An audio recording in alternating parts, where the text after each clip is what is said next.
Sabah al-Khair, good morning dear listeners. You're listening to Radio 3CR on 855 AM and Palestine Remembered with Robert Martin, Nasser Mashni and Yusuf Ahmed al-Rimawi.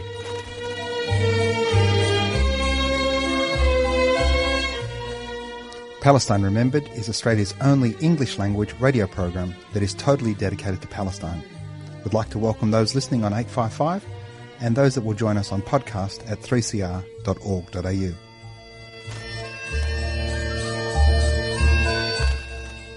Thanks for joining us. Stay with us and enjoy the episode.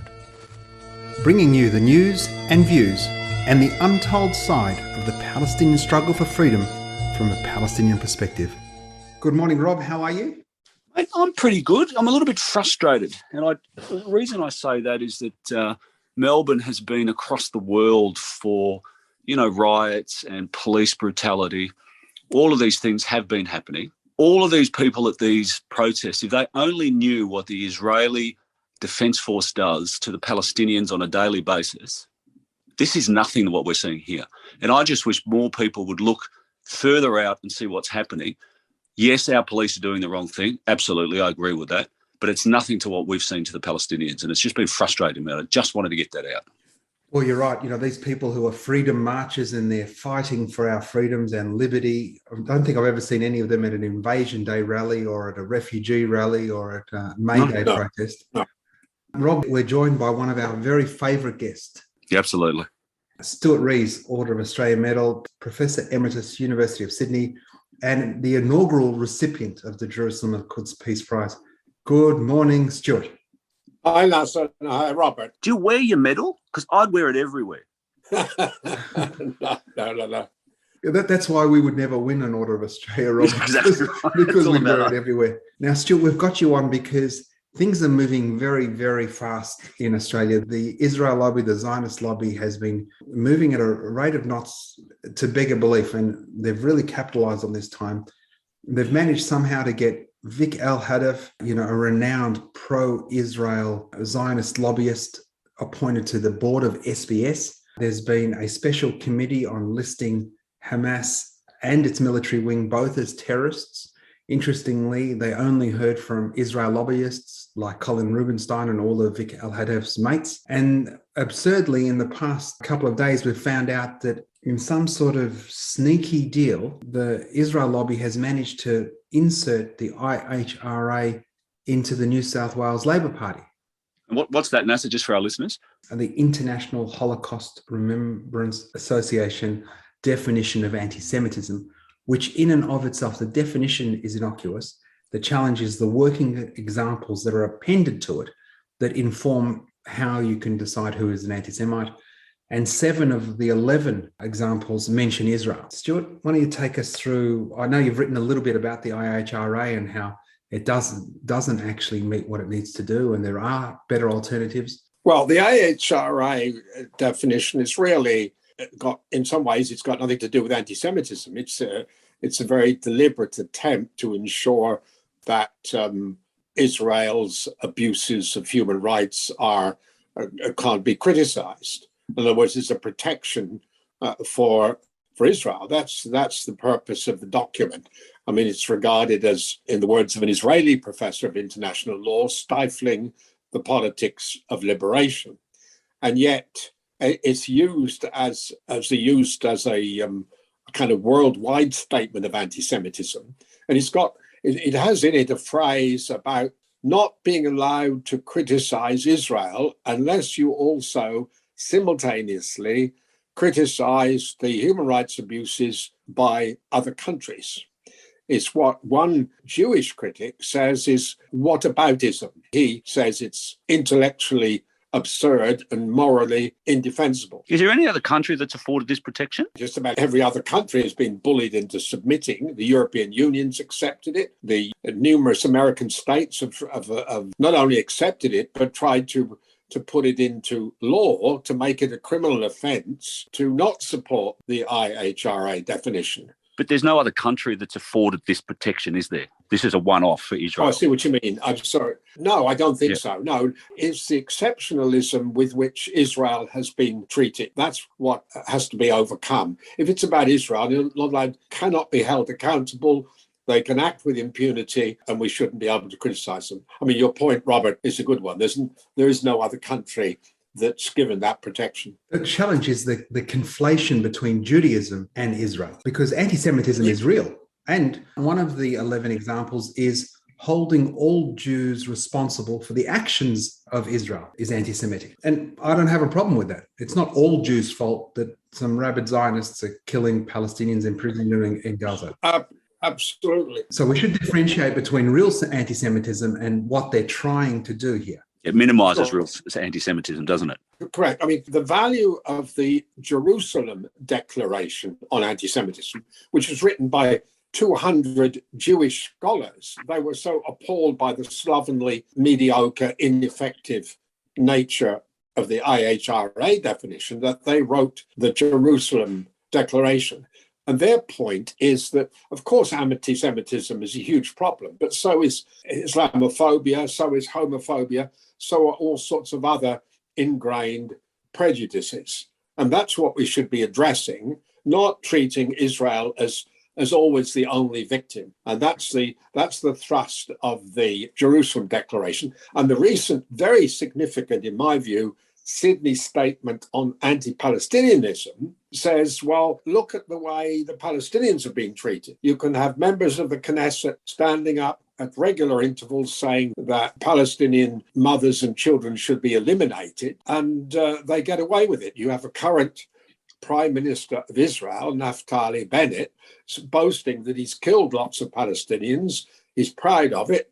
And what is wrong with that? Well, if anybody was to even whisper that sort of attitude about Jewish people, there would be hell to pay around the globe. But because it's not Jewish citizens of Israel that are being talked about, it's treated as of no consequence, even in the highest echelons of Australian politics. This exceptionalism, and we'll move towards what happened in the New South Wales Labor Party conference that was held over Zoom in a day. This exceptionalism, in fact, could be fodder for the anti-Semites. I mean, we've got the Anti-Discrimination Act. We've got all sorts of protections in Australian law today that protect individuals. You know, there's an exceptionalism being played here. We've got a special definition just for Jewish people. Do we need a special definition for transphobia, for Islamophobia, etc.? The document, this IHRA, is really a very dangerous document. It's been weaponized to stifle free speech. You can see that across American campuses. You can see it across France. And now, because the Zionist Federation of Australia thinks it's synonymous with the coalition government, he can't seem to think that there's any distinction between what they think and what the government should think. Then we'll have the same intolerance foisted on this country. One of the things we talk about, the stifling of debate, and we might have a chance to talk about John Lyon's new essay, his booklet there, Stuart. One of the challenges is the debate on Israel within Israel is so much more advanced than it is here. Basil Smotrich, the member of Knesset, who said to Palestinian members of the Knesset, you don't belong here. The only reason you're here is because Ben Gurion didn't finish the job. He can call for another Nakba, another ethnic cleansing, a massacre of Palestinians. Sure. But he can say that stuff in Israel. It's not reported here. If he said anything like that here or replaced any of his language with Jew instead of Palestinian or Jew instead of Arab, you'd be vanquished. Well, of course, Lyon's point is that the mainstream media are frightened to report what that character Modric just said, that they self-censor. That in a way, I had that experience with the article I wrote in the past few days, because I think you know that in the first draft of the article, I identified many of the culprits, many of the small cabal who secretly and deceitfully engineered this outcome at the conference, but was advised, I think probably correctly, that at this point I shouldn't name names, that it would be too dangerous to name names. In other words, the issue would become whether I was being fair to Zionist supporters, not the deceit at a major political conference. That of course, dealing with what we're talking about really requires investigative journalists with some courage, but also backed by the resources of a major organization, which I personally don't have. I mean, I'm an individual. John Menadue's platform, the newspaper, journal, Pearls and Irritations, is very brave, but doesn't have the resources to take them on. So we need The Guardian or something like that to pursue this issue over months and months and months. Just one last example. The fact that one of the major supporters of the Zionist Federation, who is also an enthusiastic supporter of the Labour Party, is a registered lobbyist for an Israeli arms manufacturer. So that complete contradiction in a so-called transparent, open democracy should be identified. It should be identified, it should be challenged, not the right course of actions.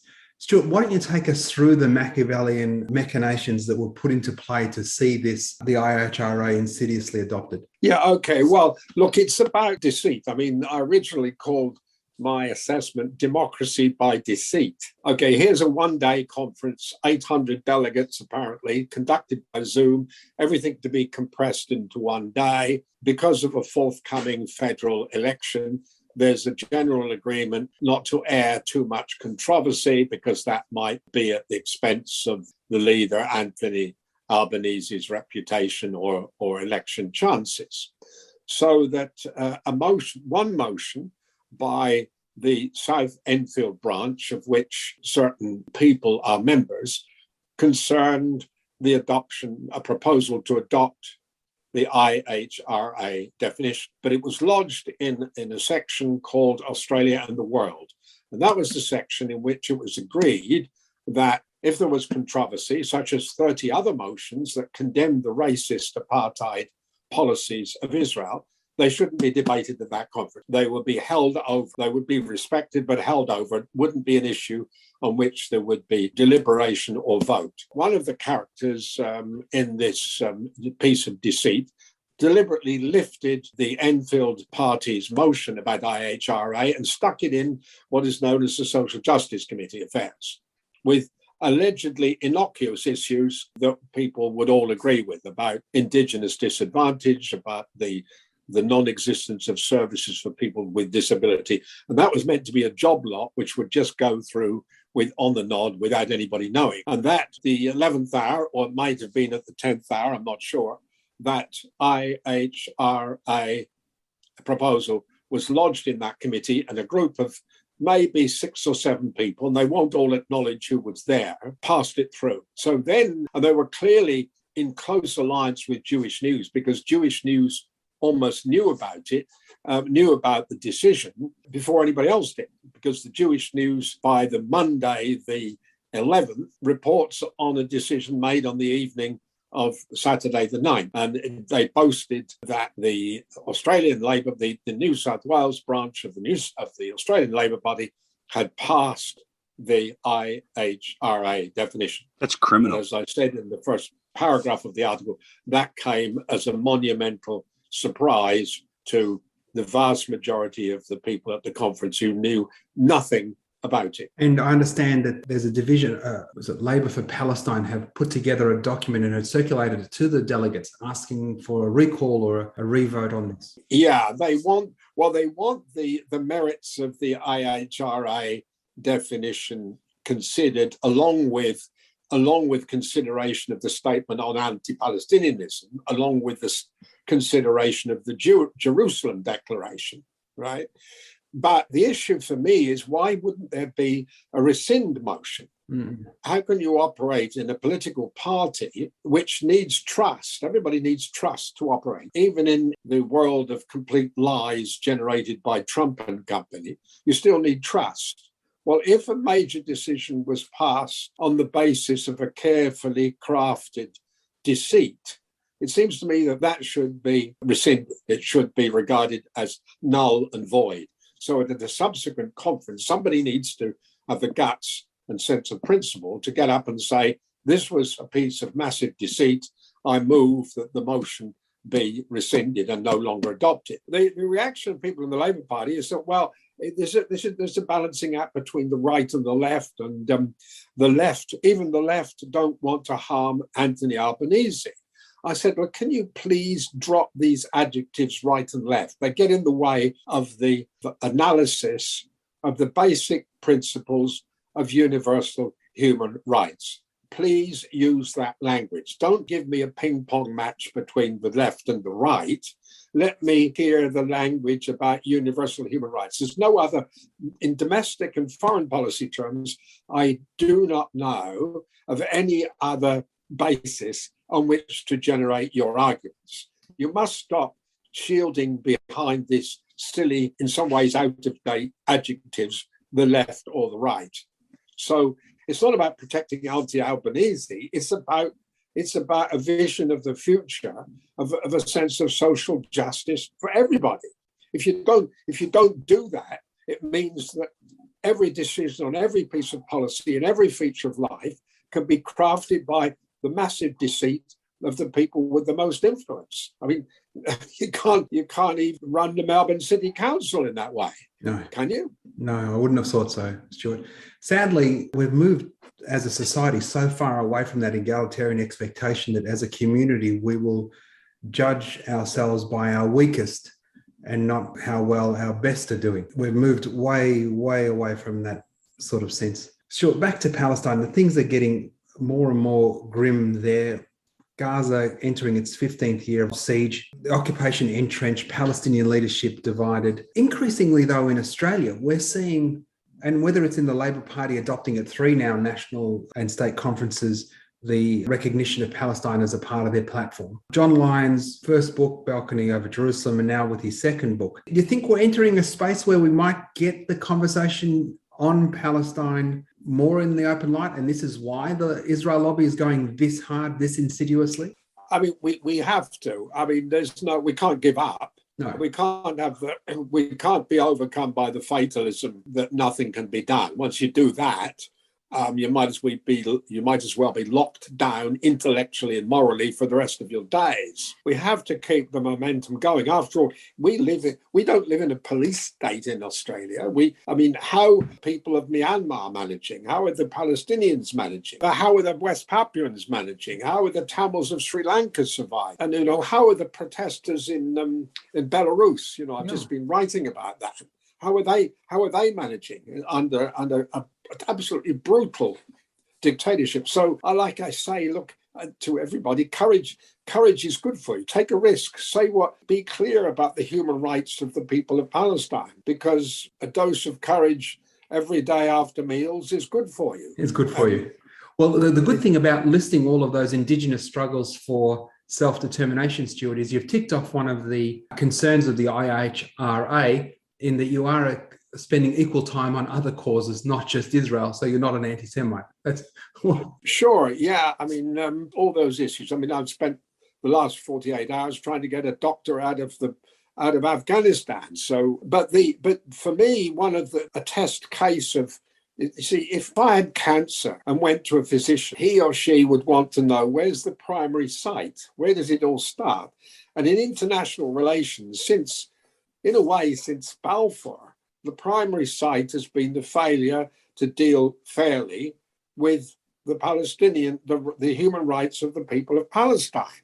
That's okay. There are other issues, Tibet, Sri Lanka, Myanmar, and so on. But if we use that language, certain in the narrative, then some people begin to wake up in a way they haven't done before. I mean, I'm struggling at the moment to generate a bit of interest in the area in which I live about climate change, and I'm inept. I don't really know how to use social media very well. It does occur to me that over Palestine, people's understanding of Palestine in Australia, that social media offers an opportunity for advocacy that I don't think of. I mean, if I write an article, maybe 100 people read it, maybe 200 see it. But if you or Robert were to do some sort of fantastic sketch on TikTok, it might reach 100,000 people. So I don't want to trivialize it. I'm just trying to deal with social media opportunities. Stuart, you're 100% right. And to give some meat around that thesis,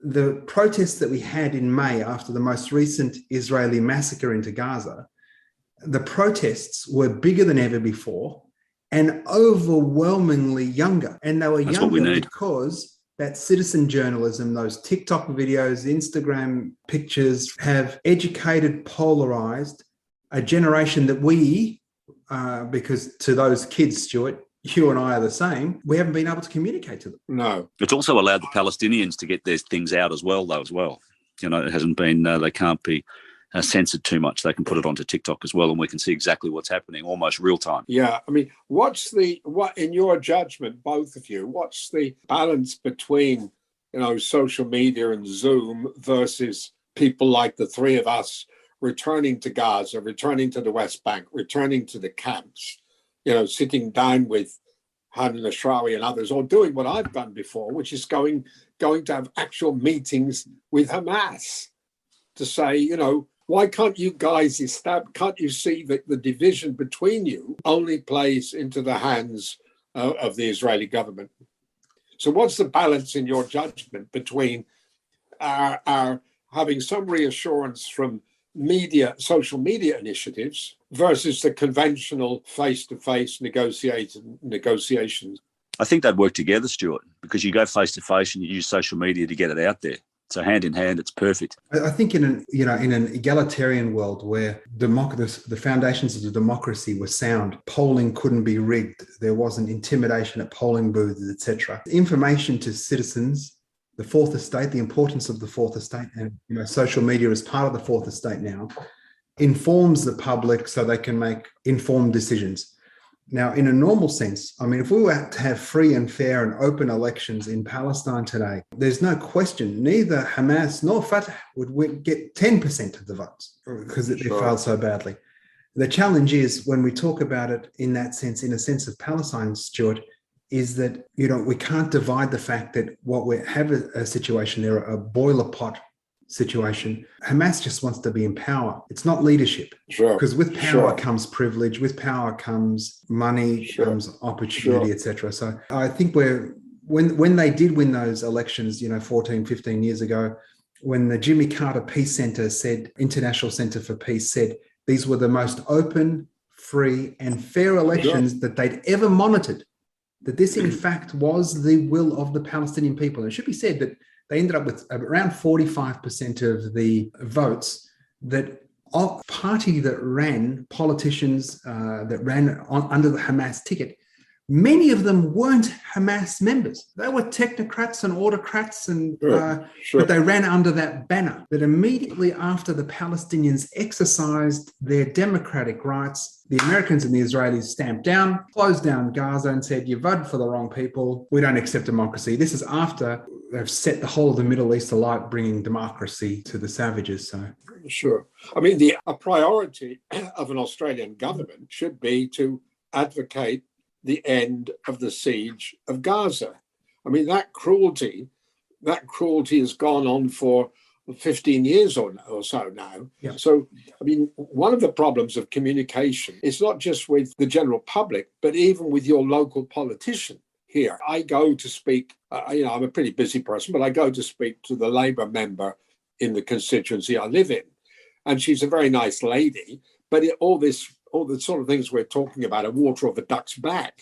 Yeah. I mean, I have to explain what the issues are. So there's a problem even of communicating with them. I mean, if you look at the case of Julian Assange, it's taken 15 years to get almost 30 federal politicians to say enough is enough. 15 years to get 30 out of, 200 plus.